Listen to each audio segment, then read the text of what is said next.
নির্বাচনের আগে রাজনৈতিক ময়দানে যখন ক্রমে জমে উঠছে উত্তাপ, তখনই দলবদলের হাওয়া যেন নতুন করে দোলা দিল পূর্ব মুহুরীপুর বুড়াতলী কেন্দ্রে। আসন্ন এডিসি নির্বাচনের প্রাক্কালে ২৭ নং পূর্ব মুহুরীপুর বুড়াতলী কেন্দ্রের মনুঘাট কমিউনিটি হলে বিজেপির উদ্যোগে আয়োজিত হয় এক যোগদান সভা। এই সভায় বিজেপি প্রার্থী অভিজিৎ ত্রিপুরার হাত ধরে একাধিক কর্মী সমর্থক দলে যোগদান করেন। সভায় হারবাতলী ও রতনমণি এলাকার বিভিন্ন স্তরের দলীয় কর্মী সমর্থকদের উপস্থিতি লক্ষ্য করা যায়।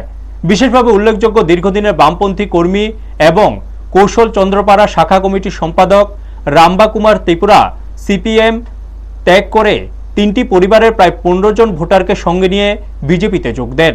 নবাগতদের হাতে দলীয় পতাকা তুলে দিয়ে অভিজিৎ ত্রিপুরা তাদের উষ্ণ সংবর্ধনা জানান। তিনি আশা প্রকাশ করেন, সাধারণ মানুষের এই বাড়তি সমর্থন আগামী দিনে দলকে আরো শক্তিশালী করবে এবং আসন্ন এডিসি নির্বাচনে বিজেপি ভালো ফলাফল করতে সক্ষম হবে।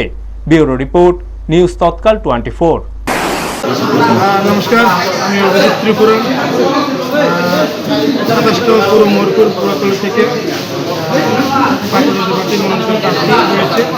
আজকের সাবরুম বিধানসভার অন্তর্গত আমাদের হারবাতলী রতনমণি বেতাগা এই পর্যায়ে একটা সাংগঠনিক বৈঠক হয়েছে। উক্ত বৈঠকে সিপিএম ত্রিপুরা পার্টি ত্যাগ করে ৩ পরিবারের ১৫ বছর আমাদের মাঝে সামিল হয়েছে।